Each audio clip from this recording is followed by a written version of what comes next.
Hey guys, hope your holiday season is going great. I am back with some book chats and reviews and sharing. I was actually going through a bunch of my stuff in a garage. It's been sitting there forever, ever since I left my old place. I'm in between places trying to decide what to do. And I had just shared on one of our NATV podcast shows. They asked me, what's your favorite book? And I had to pick Broken Open, and I found my copy here, and you can see it's like brown around the edges, and I remembered I kind of like spilled a little tiny bit of coffee, and you can see it's like, oh god. So I can totally tell through some of these pages that I read the heck out of this, and when it doesn't look brand new and you like carried it around. I used to carry it in my bag just everywhere I went for like a while because I had read it at least once and then went back and referred it just to different chapters at different times, because it's basically like almost like a map, a blueprint, or almost like a Bible for life. And here, I'm going to read some of the like chapters to you just so you can understand, because it's not just a memoir per se, but she has, it's Broken Open by Elizabeth Lesser, by the way, How Difficult Times Can Help Us Grow. But it's not just, like there's memoir pieces in there. She shares seasons and chapters from her life to explain and really dive into different concepts and, very open spiritually, just, higher consciousness, like elevated living, like just growing, evolving, all about that. And, taking the hard emotions and experiences and traumas and, like chaos from life basically, and turning it into something beautiful, or just accept, a lot of acceptance, a lot of like soul recognition type stuff, and love, and,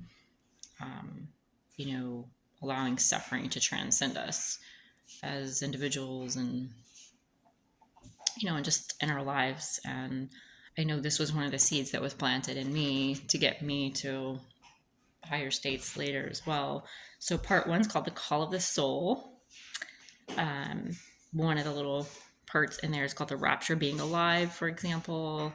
Heart Warrior. The next part's called The Phoenix Process. God, do I know that well. One of the little snippets is called Fierce Grace. Another one's called A Broken Heart is an Open Heart.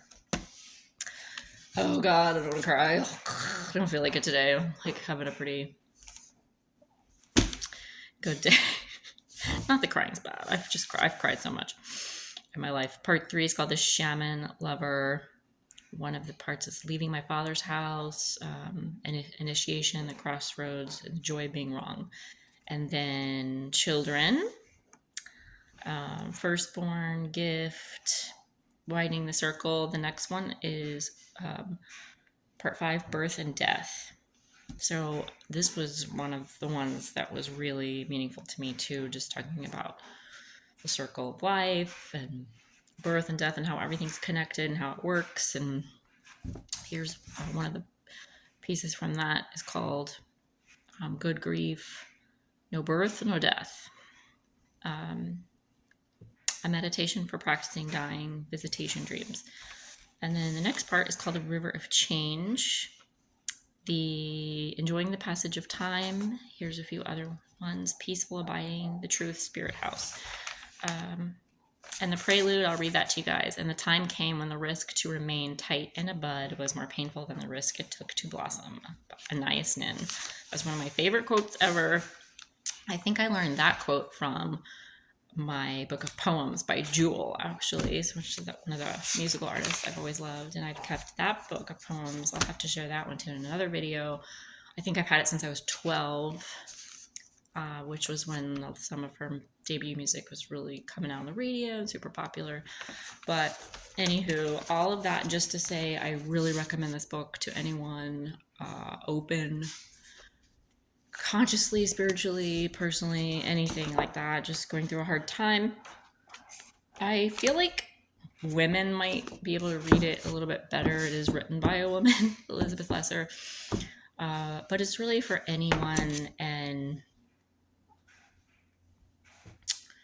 I say that just because I'm a woman, and it really it spoke to me, and I've had a lot of real experiences that are relating to some of hers that are just really tough stuff in life. And I just remember so many tears just pouring out, and like good ones, like peaceful tears, joyful tears, thankful, grateful tears. Like, wow, I'm so thankful to be reading this, and it just fed my soul and my spirit.